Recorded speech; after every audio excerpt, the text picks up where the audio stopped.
जीर्ण भयणे अनुरथा जीर्ण भयण जे करंती भावेण अमला असंकिलिथा ते हुंती परित संसारी। बोलिए भगवान महावीर स्वामी की पावन चरित गुरुदेव जी। बंधु मन वच काय भव सागर को तरण में करो हमारी सहाय।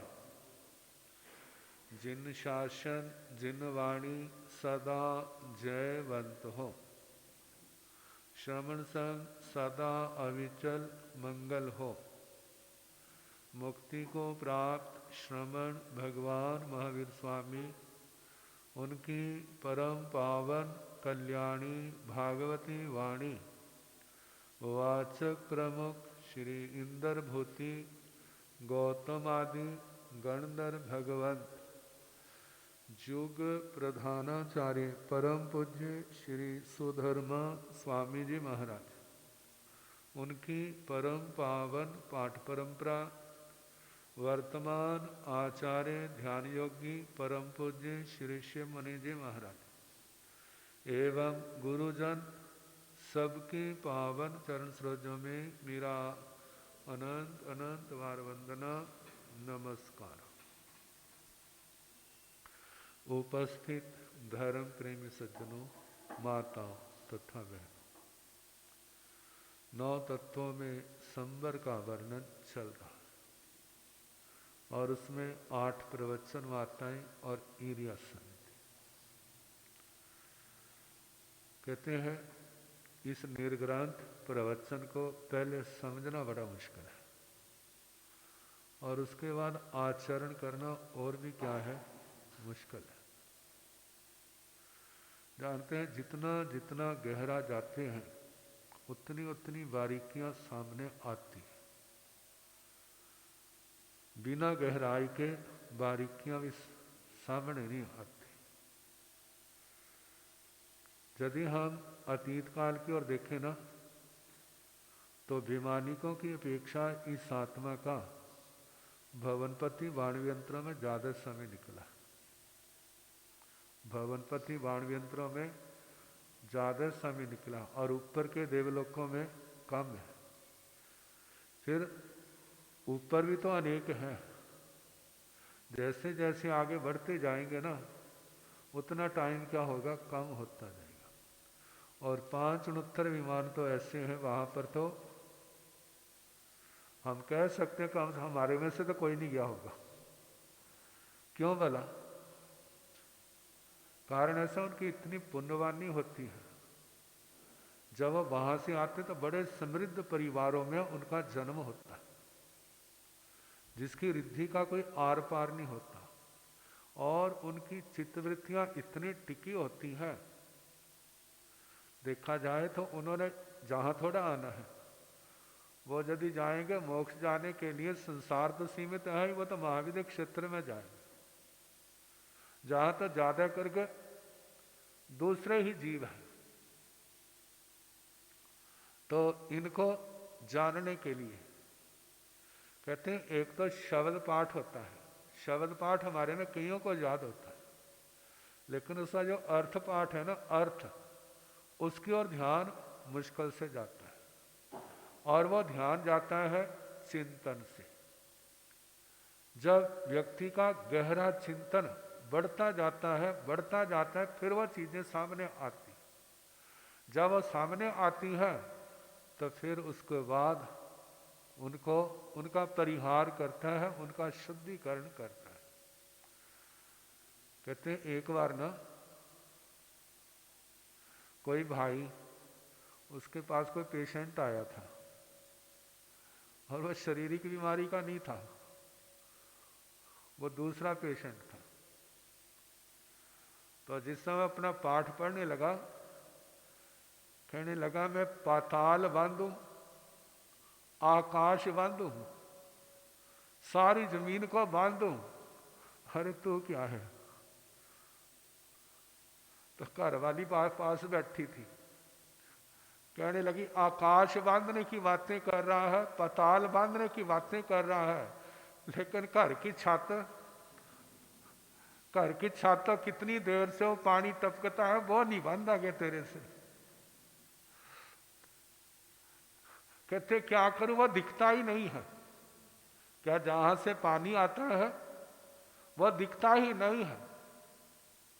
हम एक बार दिल्ली में सदर बाजार में थे, तो ऊपर थे, बरसात जोर की पड़ी तो छतें टपकने लगी है, जगह जगह से पानी टपक रहा था। हम 3 थे, एक और गुरु जी थे, एक और मैं था, एक और रमण मुनि थे। और भाइयों ने वो सारे परेशान, कहते इतनी बार इस छत को उखाड़ा और ठीक किया, लेकिन पता नहीं इसके शापग्रस्त है जो छत।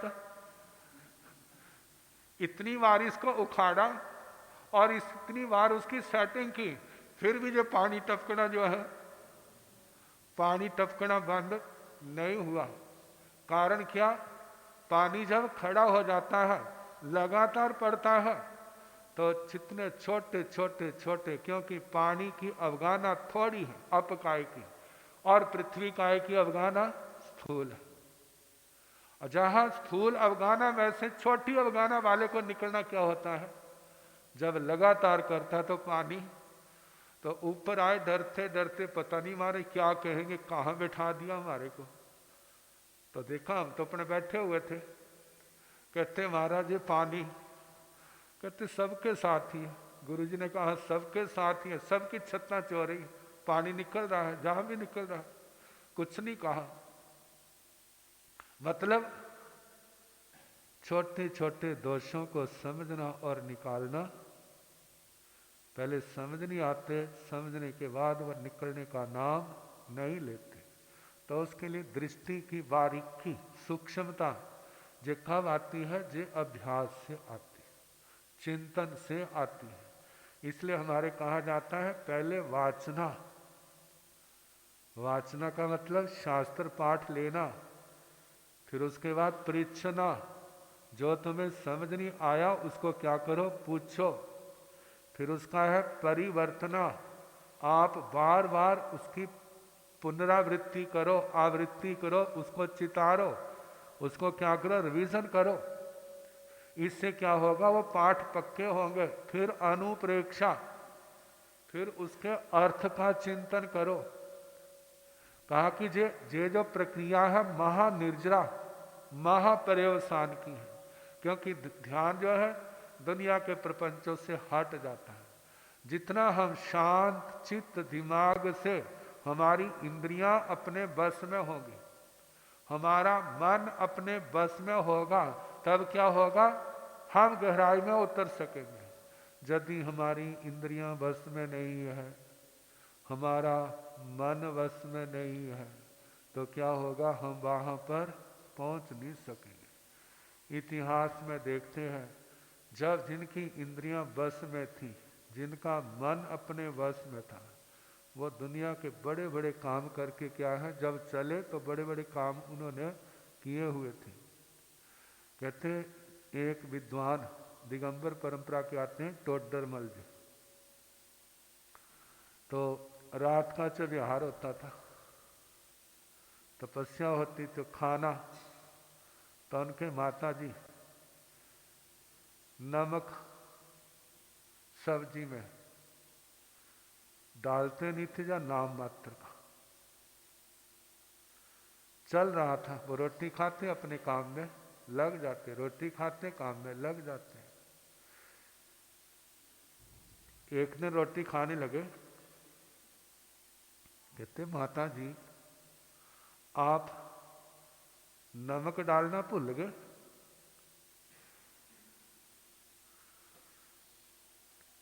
जब माता ने सुना, कहने लगी लगता है तेरा काम पूरा हो गया। क्या कहा उसने? लगता है तेरा काम पूरा हो गया। कहते काम तो पूरा हुआ, लेकिन आपको कैसे पता चला? कहते मेरे को इससे पता चला क्योंकि आपको नमक का पता चला। किसका वाला? नमक हाँ या नहीं? कहते ऐसा नमक तो मैं महीनों से डाल रही हूं। कितने समय से? कितने समय से, लेकिन तेरे को पता ही नहीं। इसलिए क्योंकि नमक डालेंगे फिर प्यास लगेगी, प्यास लगेगी तो बार बार उठना पड़ेगा और अपने को भी परेशान होना पड़ेगा क्योंकि रात को चुबहार होता है। कहते जे थी अपने लक्ष्य के प्रति तल्लीनता कि कोई पता नहीं रोटी में नमक है या नहीं है।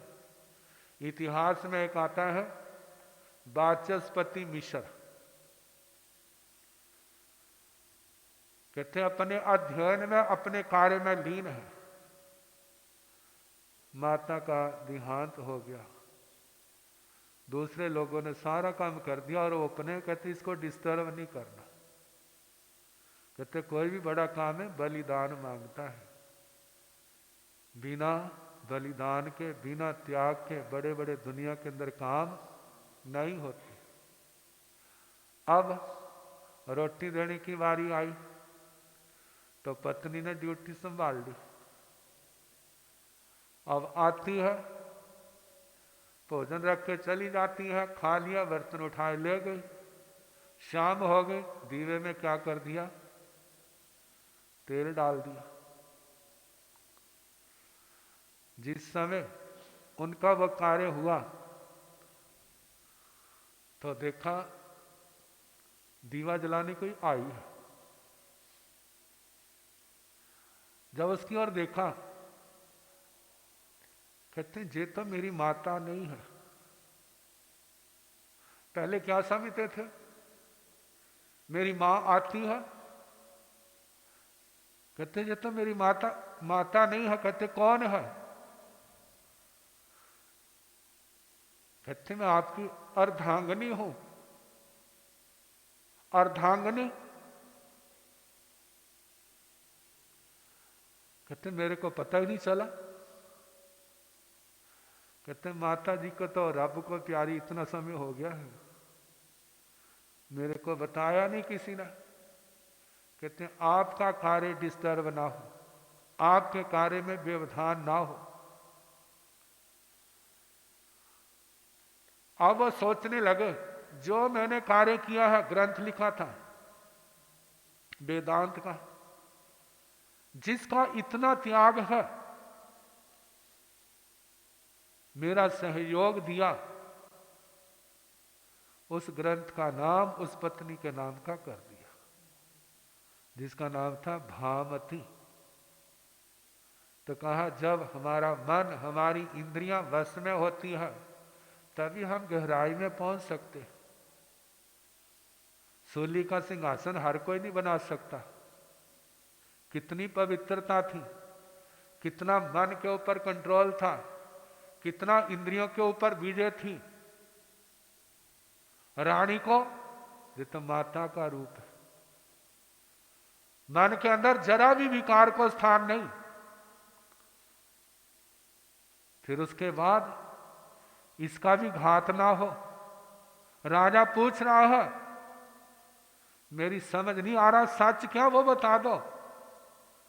अब वो सोचता जी मैं सच बोला तो रानी मारी जाएगी, कितने लोग मारे जाएंगे, मेरा मौन रहना ही अच्छा है। मैं मर जाऊंगा कोई बात नहीं, मेरी दुर्गति नहीं होगी। क्यों? क्योंकि मैं धर्म में हूं, मैं श्रावक वृत्ति पालने वाला हूं। और सूली पर चढ़ेंगे, मैं संथारा ले लूंगा, मेरी दुर्गति तो नहीं होगी। इस प्रसंग को अनेक प्रकार से परिभाषित किया है। कितने कहते, सुदर्शन कहने लगा मेरे धर्म के ऊपर दाग ना लगे इसलिए चमत्कार। कहते चमत्कार होगा तो रानी का पोलपट्टी क्या हो जाएगी, खुल जाएगी, फिर उसका नंबर आ जाएगा। मैं अपना बलिदान देने के लिए तैयार हूं। लेकिन दुनिया में तो बहुत कुछ है, लेकिन जैसे वहां रखा क्या बन गई? सोली का सिंहासन, तलवार फूलों की माला, चारों ओर एकदम क्या हो गया? राजा को सूचना मिली, वो भागा भागा आया, कहने लगा मेरे को तो विश्वास था ही नहीं तुम ऐसा करोगे, लेकिन तुम बोले ही नहीं, मैं क्या करता? क्षमा मांग रहा है। अब राजा कह रहा है मैं क्या करूं? कहते हैं रानी माता को कुछ ना कहना, रानी माता को कुछ ना कहना, मेरे को और कुछ नहीं चाहिए। कहा देखो ऐसी अवस्था में अभी कैसी भावना है, तो देखो रातों रात थोड़ी आती भावना, केवल एक दिन में थोड़ी आती है। कितनी साधना, जब जन्म जन्म की साधना ऐसी इकट्ठी होती है तब ऐसी पवित्रता आती है, ऐसी निर्मलता आती है, ऐसी एकाग्रता आती है। तो इसको पाने के लिए साधना का मार्ग दिखाया जाता है। भाई माला करो, जहाँ से प्रारंभ होता है, प्रवचन सुनो, सामायिक करो, स्वाध्याय करो, धर्म आराधना करो, अनुव्रत गुणव्रत शिक्षाव्रत पालन करो, जिससे क्या होगा? आपकी आत्मा का उत्थान होगा।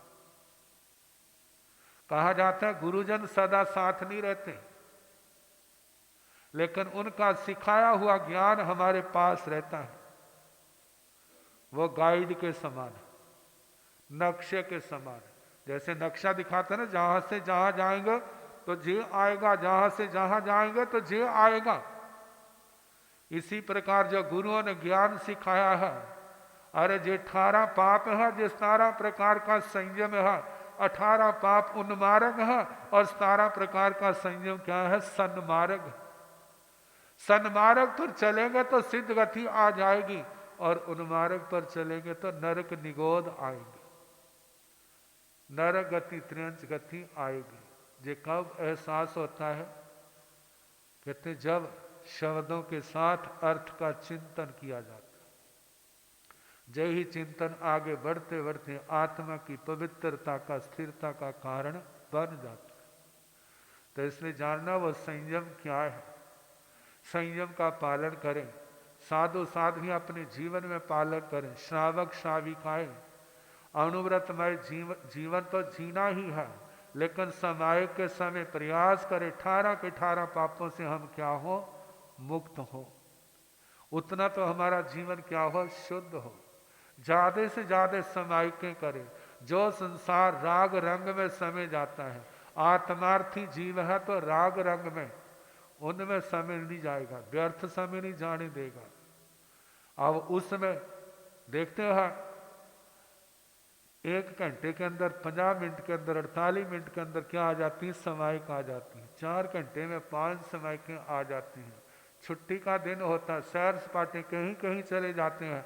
यदि उस समय को धर्म ध्यान में लगाया जाए, हम बचाएं तो कितना लाभ उठाया जा सकता है। लेकिन उठाएंगे तो लाभ होगा, और यदि ध्यान नहीं रखेंगे तो लाभ कहाँ से होगा? फिर नहीं होगा। तो समय आपका हो रहा है, कल फिर जैसे समय होगा सुनाने का प्रयास।